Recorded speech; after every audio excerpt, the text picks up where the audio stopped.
Thank you for joining us for United Way Community Connection. We're glad you tuned in today. And with me is Jimmy Brown, the almost past president of the United Way Board of Directors, and Ted Hutchins, who in 1 month will be taking over as president of the Board of Directors. Welcome, fellows. We're glad you're here. Glad to be here. And we're just going to wrap up in 1 year and get ready to move on over into the next. So, Jimmy, we'll let you start off and talk about a little bit about your year as president. You've had good long siege of it and a lot of exciting things happening, and that's good.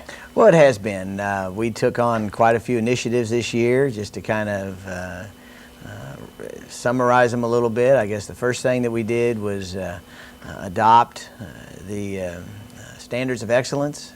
These are aspirational benchmarks that United Way provides us to allow us to, or to guide us to be the best United Way we can be. They first came out in 1973. They updated again in 1988, and then in 2005 they gave us a whole new set of standards of excellence. And there's really 5 different areas that we're focusing on, and the board wrapped their arms around it, took on a big initiative to learn as much about this as we possibly can. But the big thing that came out of that was a terminology that we call community impact. And the board, and what this really involves is us going back and assessing as much as we can throughout the community, all the different possible sources of data, and we relied very heavily on the Voices we did initiative. Use that a lot. Yes, we did. You know, to come up with this, and I know we've spoken about that on previous community connections type situations, and we were able to identify initially what we feel like are many of the major issues and needs that this community has. Yes, they told us what they felt like the needs were, and then comparing that with other information that we came with, you know, it made it pretty clear that everybody was on the same track and what we really needed. And from this came, we've narrowed our focus down to 3 focus areas going forward. But most importantly, it's a shift from a focus on partner agencies to key issues, key initiatives that we want to try to address in this community. And it's been very well received in everywhere we've gone, especially during the campaign that we just finished up. And with that, we're very excited to get that communication process out there. You and I went out to every agency, did a presentation to them, because there was a lot of concern on their parts. Does this mean fear. Change always brings fear. Does that mean we're out? You know, are we not going to get funded anymore? And that's not the message that was to be put out there. What we want to do is to take these people that we believe are the main players in this community and say, these are the areas that we're looking to make an impact on and make changes on. And then kind of moving forward, the new community investment process has been implemented. We're in the process of that right now. I think they're supposed to be getting their requests back into us by by March 5th. And you know, it went very well. We had a great meeting with them the other day, and I think it's going to do very well for us. I think by you and I going to all the board meetings and talking not only with staff, it's one thing talking with the staff that live it every day, but being able to talk with board members has made a great deal of difference. And yes, there was still a lot of fear because you don't know what that change is going to mean to your agency and how, if it will. And so I think that alleviated a lot of the fear and each step of it. And I think we learned one of the things that we learned early on: communicate, communicate, communicate. Well, we got that. We got that directive almost from. We brought another organization, another United Way down from Bowling Green. And that's the one thing that the executive director said there is if you're going to implement this process, and it's a 3 to 5 year process to implement. And we're just into basically our 2nd year maybe of starting this. You cannot communicate too much to the people that are going to be involved in this. Not only your donors, the community, but most importantly the partner agencies are the ones that are the most affected by this right up front. So, and I think it helped a lot. I really do. Well, I think it's made this transition a lot easier for them and for the United Way board and staff also, and it's been changed for us. And it's been scary for our staff because it's a new way of doing things, and so we've all kind of grown in it together. And Ted, I know you were a part also, along with Jimmy, the steering committee that that worked a couple of years after putting the voices information together and the information from Ron Crouch Right. and everywhere else we could find any. Yeah. What do you feel about that committee's work? I know you all worked a long time. You came up with the focus areas and some issues that. I think that process has been a great one. We had the Voices Project, of course, and we had the results from it a few years ago, and we were able to sort of absorb that and analyze that, and then also, like you said, bring in the information from Ron Crouch, who's head of the Center for Statistics here in Kentucky, and he brought with him volumes and volumes of information about poverty rates in our area, poverty amongst children. I mean, it's hard to believe sometimes that 25% of children under 5 live in poverty in our community, and so Ron brought a lot of that to. All of that sort of information to us, and I think our committee was able to synthesize the Voices results with the information from Ron and some other information we had, and we came up with some really good goals. We reestablished and redefined those focus areas. We have 3 new focus areas, one being the education and care of children. I think that was our top priority overall, because before we ever really narrowed it down to those that specific. And I think that's something we really took away from that process, is that education is so important. I talk about other sources. We looked at the Billy Harper's work with his his business forum on Kentucky education. So we relied on that, and education is at the core of so many of the issues that our agencies and nonprofits deal with every day. And I think if we can strengthen that, especially in that one focus area that I mentioned, the education and care of children, I think that that can assist and go a long way to fixing some of the issues that we have. I remember in the meeting where we discussed the fact that education, or the lack of education, was key to everything that we probably would be moving towards, because a lot of the agencies are in the serving the low-income client because they don't have the education, have not had that opportunity. And so I think and one of the things that I think is key to all of it, for where we are right now, is looking at children before they start to school, and at least having them ready. And that was a key for us, that regardless of everything else we did, that had to be a top priority for us going forward. Right. I think when we were looking at the information, it was, I was surprised, I'm sure others were surprised, that we still only have about a 70% graduation rate from our high schools. And what we're finding, I think, is that our agencies that we support, those are the people that end up needing the help. Are those people that don't graduate from high school, that don't have the educational opportunities that others may have. And I think that's why education is going to become a focal point going forward.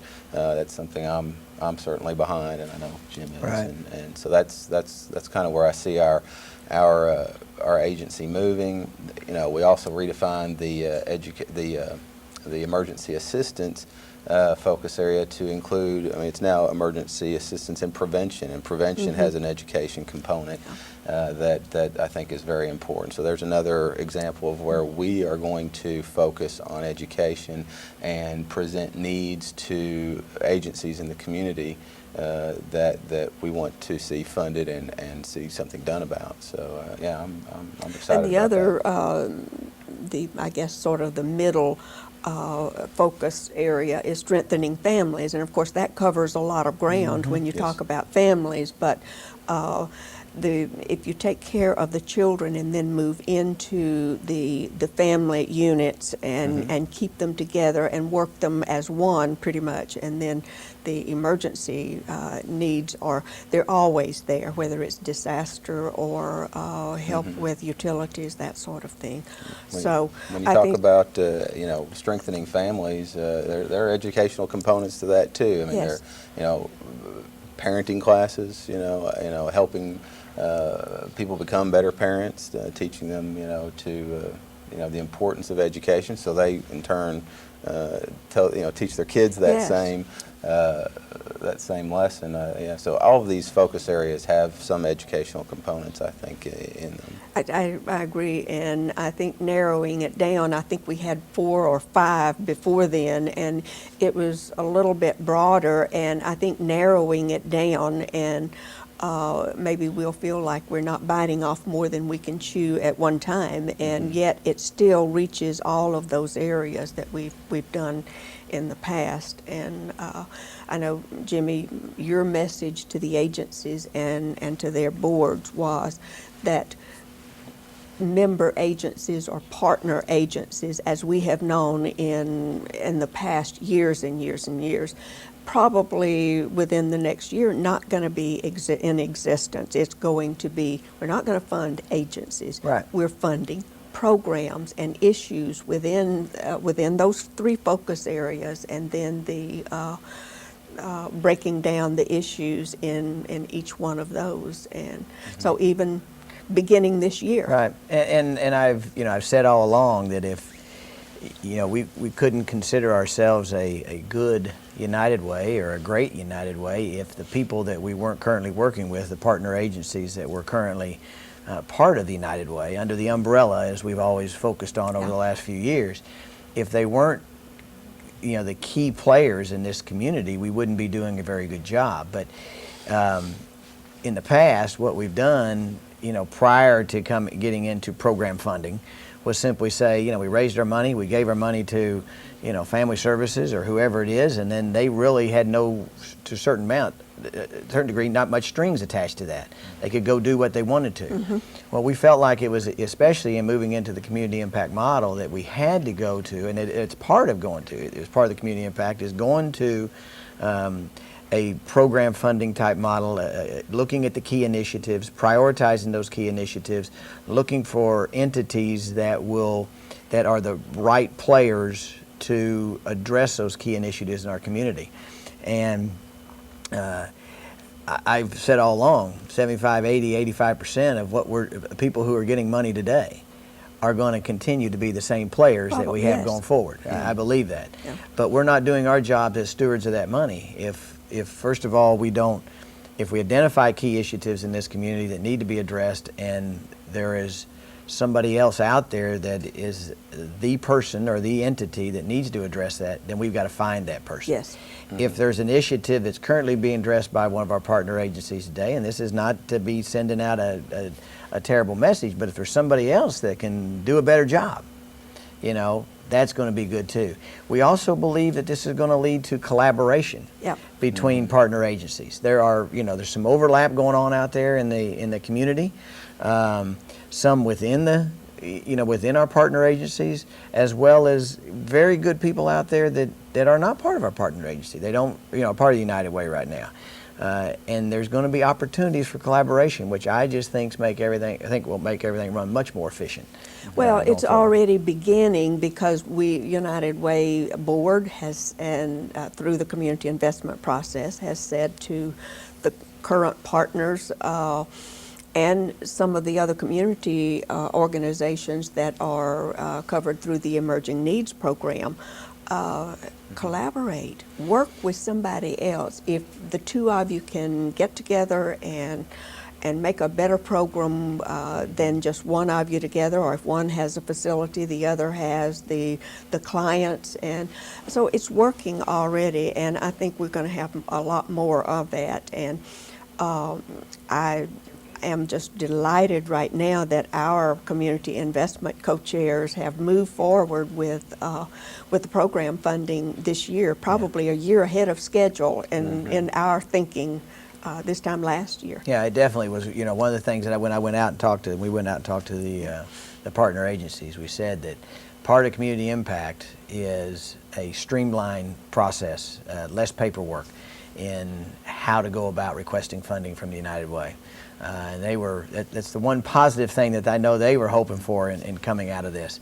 And it's happened. You know, as I said, we had this meeting the other day and met with all the partner agency finance people as well as their executive directors, and I think it was very well received, and we'll find out. But it really allows us to focus our money in on things that we will identify. Right now, it's not necessarily, what we haven't really prioritized anything yet. We're a year away from doing that, but at the same time, we have shared with the partner agencies what we've initially identified as our key issues, and we encourage them to look at those key issues and told them that it probably wouldn't be a bad idea if they didn't focus the programs that they're going to be requesting money for somewhere in those key issues that we've kind of identified at this point. And I think it's rather interesting because usually they turn in one budget and ask for a lot of different areas, but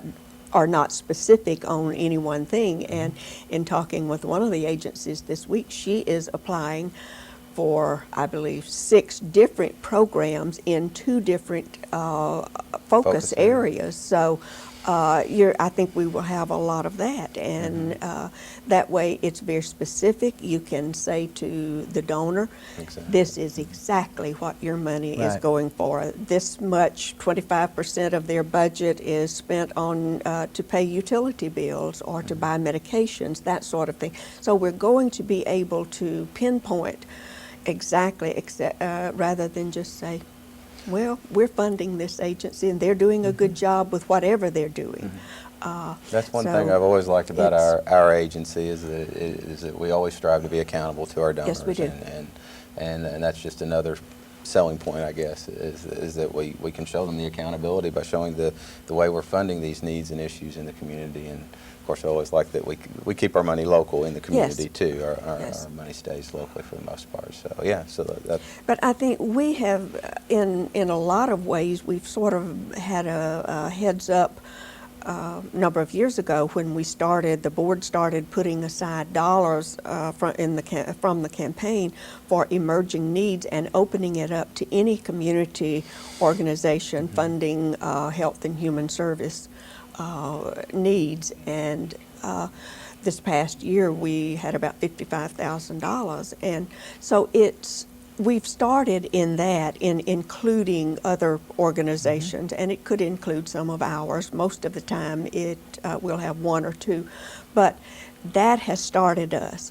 Already this year we were funding about 9 of our ongoing partner agencies through program funding. They were invoicing us for specifics. So we're ahead of a lot of it. We're not having to start from scratch with all of our agencies. Right. So at least half of them are involved in this in some way already. So have to give Caroline Cordy and Jamie Broom a lot of credit for their work. They've done they've done a great job. A ton of work lately. Coming up with new forms, and we had Jimmy promised them, and we had to hold true to what he had said to the agencies and their boards. We're going to simplify the forms, and we surely did that. Well, and they took it a lot. They took it a lot farther, Jamie and Caroline, than I expected them to take it. And I think that just accelerated the process, the community impact model, the implementation of that model. It accelerated that a year at least. I think we are at least a year ahead of where I thought we would be because of the just easing into it. But I think what we did in meeting with the agencies also made a great deal of difference in getting them ready for it and ready to move ahead this year instead of waiting for another. You mentioned the standards of excellence, and that was a bully, really. I mean, that was very involved for us, and it was not United Way of America or anyone else telling us you have to do this. It was just us benchmarking ourselves and saying, where do we fit here? How are we along these lines? Where are our strengths and our weaknesses there? And I think a few surprises for me, not totally, but it lets us know where our work is to be done in the future. And of course, you're going to be turning it over to Ted and saying, okay, Ted, now you got to implement this. What are we going to do with it? We've done the assessment, and we had 20, but we had 2 staff members, 1 agency executive, and the others were board members that went online and did the assessment. Took about an hour. It was very involved. And so at least now our board has some direction on where we need to do a little bit of work or a lot of work. So Ted, you have your job cut out for you in the year to come. I have big shoes to fill. Maybe we won't have to do all of the outside meetings. We've done that already. Jimmy and I laid the groundwork for you. We joke, and I joke about laying all the tough jobs on Jimmy this year because this was a big transition year, and he's done a great job. But I think we're going to make some big jumps ahead next year too. We've got the focus area committees, each committee for each focus area set with chairman, and they're going to start work over the next few months to establish what those strategic objectives and whatnot are under each of those focus areas. So next year's community impact process may look a lot different from this year. This year, yes. There'll be a lot of changing still. Well, Jimmy, we've got a little while, so what about the opportunities and maybe some of the challenges you've had this year, and that maybe words of advice that you'd like to pass along to Ted? Well, he may say he has big shoes to fill, but he's got bigger feet than I do, so he's going to fill those without any problem. Ted's had past experience on the board, and he's obviously been instrumental this whole year in guidance, with his legal background and all that kind of stuff. He's been our go-to guy Yes, for he has. a lot of these things. It's been an exceptional year. I mean, I've been thrilled to death to do it. Given the opportunity, it's always scary. I know when you kind of pegged me a few years ago, it was kind of nerve-wracking to think that you're going to take on that responsibility. But all you do is, if you have a passion for it, you jump in there and you do it. And that makes the difference. And I'm not going away. I got another year on the board, and I intend to help Ted implement some of this, the things that are there now, and get this transition going forward a little bit more on both the standards of excellence as well as the community impact model. He'll do a great job. I mean, I have no doubt, and I look forward to working side by side with him again, but not having to have all the responsibility on your And that will make a big difference. It really will. But he does have a good mentor with you. Well, let me also say it makes it a little easier too. It makes it real easy when you have somebody who does the kind of job that you do, and have your passion and excitement for this. Well, and this is one area that, yes, it is a little bit scary because it's different from what I started in United Way a lot of years ago. But I do have a passion for it and a commitment, because I do feel truly it's the way to go. I mean, it's going to make this community a better place, not just United Way. We're just going to be one little part of where the entire community is going to fit in with this. And I think it's something that we have to do, to be accountable and to stay in existence, really. You have to change. And I'm excited about this, and I think it's a good thing for us. And with the leadership, we have a good board, and with the leadership that you all have, I think it's going to go. And the fears, they'll still be there, but that's okay.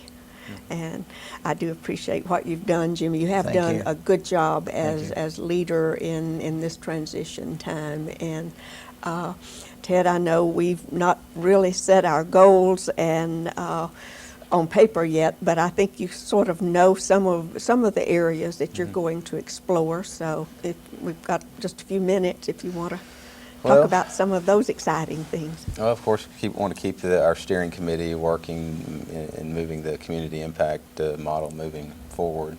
Of course, we want to have a great campaign. We've got Zana on board for that. Yeah. That will happen. I guess, personally, since I came back on the board a couple years ago,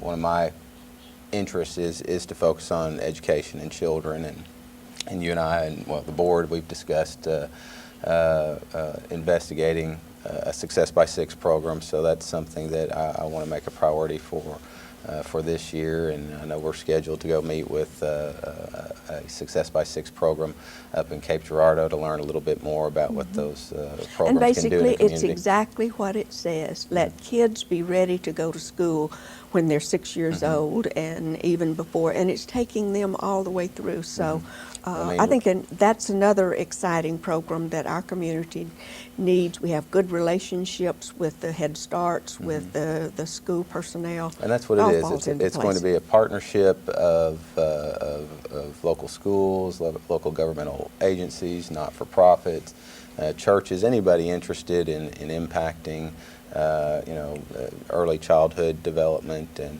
the research tends to indicate that those first 6 years are important to in shaping a person's later health in life, their education, their prosperity, and level of income. So that's just a key time that we need to focus on. And I see our Success by Six to be similar to others. It will not be perhaps providing direct services to children, but I want it to be one that impacts the programs and policies and procedures that other agencies have, other not-for-profits have, child care centers, whatever.